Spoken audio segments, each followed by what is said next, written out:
آج ہم ایک ایسی شخصیت کی زندگی کا گہرائی سے جائزہ لے رہے ہیں جن کا نام اسلامی تاریخ سے جڑا ہے، لیکن جن کی اصل شخصیت اکثر روایات اور تنازعات کے پردوں میں چھپی رہتی ہے، حضرت عائشہ بنت ابی بکر۔ جی، ہمارے پاس جو مواد ہے وہ سنی، شیعہ اور جدید علمی نقطہ نظر کا ایک بہت دلچسپ امتزاج ہے۔ بالکل، اور ہمارا مقصد صرف یہ بتانا نہیں کہ کیا ہوا تھا، صحیح، بلکہ یہ سمجھنا ہے کہ ایک ہی شخصیت اور ایک ہی واقعے کو اتنے مختلف زاویوں سے کیوں دیکھا جاتا ہے۔ ٹھیک ہے۔ حضرت عائشہ ایک بیوی بھی تھیں، ایک فوجی رہنما بھی، اور اپنے وقت کی شاید سب سے بڑی عالمہ بھی۔ ان تینوں کرداروں کو ایک ساتھ سمجھنا ہی اصل چیلنج ہے۔ یعنی ان کی زندگی ایک آئینے کی طرح ہے جس میں ہر کوئی اپنا عکس دیکھتا ہے۔ آپ نے بالکل صحیح کہا، ہر مکتب فکر کو اپنی تاریخ اور اپنی الہیات کا عکس نظر آتا ہے۔ ٹھیک ہے، تو آئیے اس آئینے میں جھانکنے کی کوشش کرتے ہیں اور شروعات وہیں سے کرتے ہیں جہاں سب سے زیادہ بحث ہوتی ہے، ایک ایسا موضوع جو آج کے دور میں بہت متنازع بن چکا ہے، ان کی شادی اور اس وقت ان کی عمر۔ روایتی طور پر ہمیں بتایا جاتا ہے کہ نکاح کے وقت ان کی عمر 6 سال اور رخصتی کے وقت 9 سال تھی۔ آج کے دور میں یہ بات سن کر بہت سے لوگ چونک جاتے ہیں۔ اس بارے میں ہمارے ذرائع ہمیں کیا بتاتے ہیں؟ دیکھیں، یہ ایک بہت اہم نکتہ ہے۔ صحیح بخاری اور صحیح مسلم جیسی جو مستند ترین سنی کتب ہیں، ان میں یہی عمر درج ہے، 6 اور 9 سال۔ جی، 6 اور 9، اور صدیوں تک مسلم علماء نے اسے بغیر کسی خاص تنازع کے قبول کیا۔ تاریخی طور پر اس کی توجیہ یہ دی جاتی تھی کہ 7ویں صدی کے عرب کا ماحول، آب و ہوا، وہاں بلوغت کا تصور آج سے بہت مختلف تھا۔ اچھا، یعنی معیار عمر نہیں بلکہ جسمانی پختگی تھی۔ بالکل، اور اس دور میں کم عمری کی شادی کوئی غیر معمولی بات نہیں سمجھی جاتی تھی۔ لیکن یہ تاریخی توجیہ آج کے دور میں بہت سے لوگوں کے لیے کافی نہیں ہے۔ جو نئے محققین ہیں انہوں نے اس روایتی موقف کو چیلنج بھی کیا ہے۔ وہ کیا دلائل استعمال کرتے ہیں؟ جی، جدید تحقیق 2 طرف جاتی ہے۔ ایک تو وہ متبادل تاریخی شواہد تلاش کرتے ہیں، جیسے کہ مثال کے طور پر کچھ محققین جیسے رقیہ مقصود ہیں، وہ تقابلی ٹائم لائنز کا استعمال کرتی ہیں۔ وہ حضرت عائشہ کی بڑی بہن حضرت اسماء کی عمر کا حوالہ دیتی ہیں۔ اچھا، کہا جاتا ہے کہ وہ ہجرت کے وقت 27 سال کی تھیں اور اپنی بہن سے 10 سال بڑی تھیں۔ تو اس حساب سے ہجرت کے وقت حضرت عائشہ کی عمر 17 سال بنتی ہے۔ 17 سال، یہ تو بالکل ہی مختلف تصویر ہے۔ جی، اور اگر شادی اس کے بعد ہوئی تو وہ 18 یا 19 سال کی تھیں۔ یعنی یہ صرف روایات پر انحصار نہیں کر رہے بلکہ تاریخ کے دوسرے ٹکڑوں کو جوڑ کر ایک نتیجہ نکال رہے ہیں۔ بالکل، اور دوسرا زاویہ خود حدیث کی روایت پر تنقید ہے، یعنی سند پر۔ جی، اس حدیث کے ایک مرکزی راوی ہیں ہشام بن عروہ۔ ماہرین بتاتے ہیں کہ ہشام نے اپنی زندگی کا بڑا حصہ مدینہ میں گزارا، اور ان سے روایت کرنے والے جو مدنی شاگرد ہیں وہ اس عمر کا ذکر نہیں کرتے۔ اچھا، تو پھر یہ روایت کہاں سے آئی؟ یہ روایت زیادہ تر ان کے عراقی شاگردوں سے ملتی ہے، اور یہ بات بھی ریکارڈ پر ہے کہ اپنی زندگی کے آخری حصے میں جب وہ عراق گئے تو ان کا حافظہ کمزور ہو گیا تھا، جسے محدثین اختلاط یا اضطراب کہتے ہیں۔ اچھا، تو اس بنیاد پر کچھ لوگ اس روایت کی صحت پر ہی سوال اٹھاتے ہیں۔ جی بالکل، یہ واقعی دلچسپ ہے۔ تو یہ صرف ایک عدد کا جھگڑا نہیں ہے بلکہ یہ اس بات کی مثال ہے کہ تاریخی ذرائع کو وقت کے ساتھ ساتھ کیسے دوبارہ پرکھا جاتا ہے۔ اور یہی بات ان کی گھریلو زندگی پر بھی لاگو ہوتی ہے۔ ان کی شادی کی عمر کچھ بھی ہو، یہ بات تو طے ہے کہ پیغمبر کے ساتھ ان کا تعلق بہت گہرا اور ذاتی تھا۔ اور اسی قربت کی وجہ سے ہمیں پیغمبر کی نجی زندگی کی وہ تفصیلات ملتی ہیں جو کہیں اور سے نہیں مل سکتی۔ بالکل، لیکن اسی قربت میں انسانی جذبات بھی تو شامل تھے۔ ذرائع میں دوسری ازواج مطہرات، خاص طور پر حضرت خدیجہ جو وفات پا چکی تھیں، ان سے حسد کا ذکر بھی ملتا ہے۔ اسے کیسے سمجھا جائے؟ سنی علماء اسے ایک بہت ہی فطری انسانی جذبے کے طور پر دیکھتے ہیں۔ یہ کوئی گناہ نہیں بلکہ پیغمبر سے ان کی شدید محبت کی علامت ہے۔ اچھا، وہ خود کہتی تھیں کہ مجھے کسی بیوی پر اتنا رشک نہیں آیا جتنا خدیجہ پر، حالانکہ میں نے انہیں کبھی دیکھا نہیں، اور وہ اس لیے کہ پیغمبر ان کا ذکر بہت کثرت سے کرتے تھے۔ تو یہ واقعات ہمیں پیغمبر کی زندگی کے انسانی پہلو سے بھی ملواتے ہیں۔ جی، یہاں تک کہ قرآن کی سورت تحریم میں ازواج کے باہمی معاملات کا ذکر ہے، جو اس بات کی دلیل ہے کہ یہ کوئی چھپانے والی باتیں نہیں تھیں بلکہ ان میں امت کے لیے سبق تھا۔ تو جو خود اعتمادی اور بے باکی ہم ان کی گھریلو زندگی میں دیکھتے ہیں، وہ صرف گھر تک محدود نہیں رہی؟ نہیں، بالکل نہیں۔ یہی خصوصیات بعد میں اسلامی تاریخ کے سب سے بڑے سیاسی بحران میں ایک فیصلہ کن کردار ادا کرنے والی تھیں۔ آپ نے بالکل صحیح نقطہ اٹھایا۔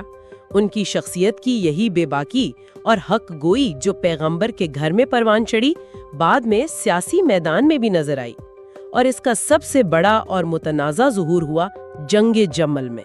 جنگ جمل اسلامی تاریخ کا ایک ایسا موڑ جہاں صحابہ ایک دوسرے کے خلاف تلوار اٹھائے کھڑے تھے۔ یہ سوچنا بھی مشکل ہے، ایک ام المومنین کیسے خلیفہ وقت حضرت علی کے خلاف فوج کی قیادت کرنے کی پوزیشن میں آ گئیں؟ کیا محرکات تھے؟ دیکھیں، اس سوال کے جواب میں سنی اور شیعہ نقطہ نظر بالکل الگ ہو جاتے ہیں۔ پہلے تو اس وقت کے حالات کو سمجھنا ضروری ہے۔ ٹھیک ہے۔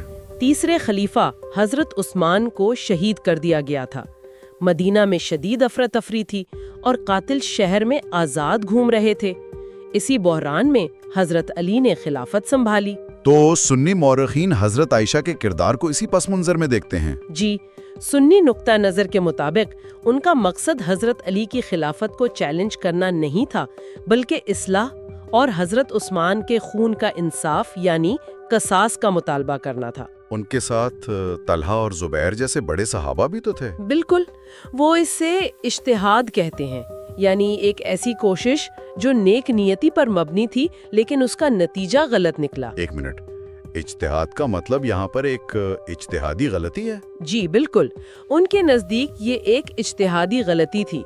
سنی روایات اس بات پر بہت زور دیتی ہیں کہ انہیں اپنی زندگی کے آخر تک اس دن پر شدید پچھتاوا تھا۔ اچھا۔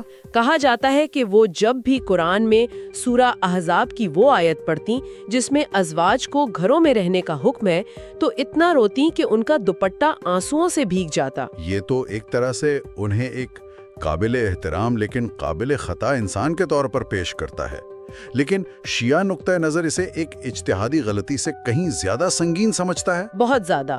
ان کے نزدیک یہ جائز امام اور خلیفہ راشد کے خلاف کھلی بغاوت تھی۔ بغاوت؟ جی، وہ دلیل دیتے ہیں کہ حضرت عائشہ نے قرآن کی آیت 33.33 وَقَرْنَ فِي بُيُوتِكُمْ یعنی اپنے گھروں میں ٹھہرے رہو کی صریح خلاف ورزی کی۔ ان کے مطابق یہ کوئی اچانک لیا گیا فیصلہ نہیں تھا، اس کے پیچھے حضرت علی کے ساتھ پرانی کشیدگی بھی تھی۔ اور اس کشیدگی کی جڑیں کہاں تھیں؟ شیعہ ذرائع اس کی جڑیں واقعہ افق تک لے جاتے ہیں۔ اوہو، وہ بہتان والا واقعہ۔ جی، جب حضرت عائشہ پر بہتان لگایا گیا تھا تو پیغمبر نے صحابہ سے مشورہ کیا۔ اس موقع پر حضرت علی نے مبینہ طور پر یہ مشورہ دیا تھا کہ اللہ نے آپ پر تنگی نہیں کی، عورتیں ان کے سوا بھی بہت ہیں۔ اور اگرچہ بعد میں قرآن نے حضرت عائشہ کو بے گناہ قرار دے دیا۔ جی، لیکن شیعہ مورخین کا ماننا ہے کہ حضرت علی کا یہ مشورہ حضرت عائشہ کے دل میں ایک کانٹے کی طرح چبھتا رہا۔ تو ایک ہی جنگ، سنیوں کے لیے ایک المناک سیاسی غلطی اور شیعوں کے لیے حق اور باطل کا ایک واضح مارکا۔ بالکل۔ اور جنگ جمل کے بعد حضرت عائشہ نے خود کو عملی سیاست سے مکمل طور پہ الگ کر لیا، لیکن یہاں سے ان کی زندگی کا ایک نیا اور شاید سب سے زیادہ پربھاوشالی دور شروع ہوتا ہے۔ وہ سیاست کا میدان چھوڑ کر علم اور تدریس کے میدان کی شہسوار بن گئی۔ اور کیا خوب بنی! ان سے منسوب 2210 روایات کا عدد تو ہم سب نے سنا ہے، جس کی وجہ سے وہ سب سے زیادہ حدیثیں روایت کرنے والے 4 صحابہ میں شامل ہیں۔ لیکن بات صرف تعداد کی تو نہیں ہوگی۔ نہیں، بالکل نہیں۔ ان کی اصل اہمیت ان کے طریقہ کار میں ہے۔ وہ صرف ایک راوی نہیں تھیں جو سنی ہوئی بات آگے پہنچا دیں، وہ ایک نقاد اور ایک محقق تھیں۔ انہوں نے اسلامی علمی تاریخ میں متن پر تنقید یعنی کرٹیک آف دا متن کی بنیاد رکھی۔ یہ متن پر تنقید کیا چیز ہے؟ مطلب اس وقت باقی لوگ کیا کر رہے تھے؟ اس وقت حدیث کی صحت پرکھنے کا بنیادی معیار سند تھا، یعنی راویوں کا سلسلہ۔ کیا یہ سلسلہ پیغمبر تک پہنچتا ہے؟ کیا تمام راوی قابل اعتبار ہیں؟ ٹھیک، حضرت عائشہ نے ایک نیا معیار متعارف کرایا۔ انہوں نے کہا کہ اگر سند سونے کی بھی ہو، لیکن حدیث کا متن یعنی اس کا مواد، قرآن کی بنیادی تعلیمات، عقل سلیم یا پیغمبر کے کردار کے خلاف ہو تو وہ قابل قبول نہیں ہے۔ واہ، اس کی کوئی ٹھوس مثال دیں تاکہ بات واضح ہو جائے۔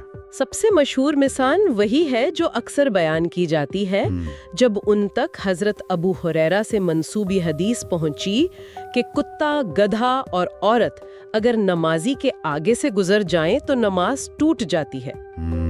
تو ان کا رد عمل فوری اور شدید تھا۔ انہوں نے فرمایا، تم نے ہمیں عورتوں کو کتوں اور گدھوں کے برابر کر دیا۔ یہ تو بہت سخت رد عمل ہے۔ یہ صرف ایک جذباتی رد عمل نہیں تھا، انہوں نے فوراً ایک جوابی دلیل پیش کی جو ان کے اپنے ذاتی مشاہدے پر مبنی تھی۔ انہوں نے فرمایا، اللہ کی قسم، میں نے پیغمبر کو نماز پڑھتے دیکھا ہے جبکہ میں ان کے اور قبلے کے درمیان بستر پر لیٹی ہوتی تھی، اور جب وہ سجدہ کرنے لگتے تو میں اپنی ٹانگیں سمیٹ لیتی۔ یہ تو ایک ناقابل یقین حد تک طاقتور مثال ہے۔ وہ نہ صرف ایک روایت کو رد کر رہی ہیں بلکہ اس کی وجہ بھی بتا رہی ہیں اور ایک متبادل، زیادہ مستند منظر پیش کر رہی ہیں۔ بالکل، اور وہ صرف دوسروں کی اصلاح نہیں کرتی بلکہ اپنے اجتہاد کی بنیاد پر فقہی مسائل کے حل بھی پیش کرتی تھیں، لیکن ان کے تمام فیصلے ہمیشہ متفقہ طور پر قبول نہیں کیے گئے۔ جیسے کہ رضائے کبیر، یعنی کسی بالغ شخص کو دودھ پلانے کا مسئلہ، یہ آج بھی بڑا متنازع موضوع ہے۔ جی، اس کا پس منظر یہ تھا کہ اگر کوئی ایسا مرد ہو جسے کسی گھر میں بار بار آنا جانا پڑے جہاں پردے کا اہتمام مشکل ہو تو اسے محرم کیسے بنایا جائے؟ ٹھیک ہے۔ حضرت عائشہ کا فتویٰ یہ تھا کہ اگر وہ عورت اسے علامتی طور پر اپنا دودھ پلا دے تو ان کے درمیان ماں بیٹے کا رشتہ قائم ہو جائے گا اور پردے کی پابندی لازم نہیں رہے گی۔ لیکن باقی سب نے تو اس سے اتفاق نہیں کیا تھا۔ نہیں، باقی تمام ازواج مطہرات اور اکثر بڑے صحابہ نے اس سے اختلاف کیا۔ ان کا موقف تھا کہ یہ صرف ایک مخصوص شخص سالم کے لیے ایک خاص رعایت تھی اور اسے ایک عمومی قانون نہیں بنایا جا سکتا۔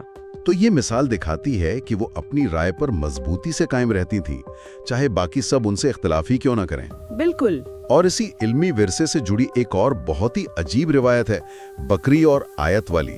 یہ سننے میں ہی افسانہ لگتی ہے۔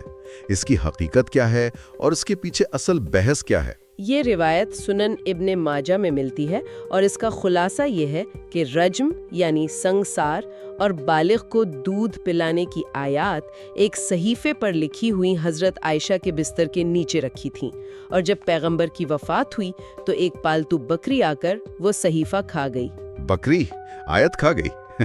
یہ کیا بات ہوئی؟ جی، یہ ہے تو عجیب، لیکن جیسا آپ نے کہا، اصل کہانی بکری کی نہیں، اس کی تشریح کی ہے۔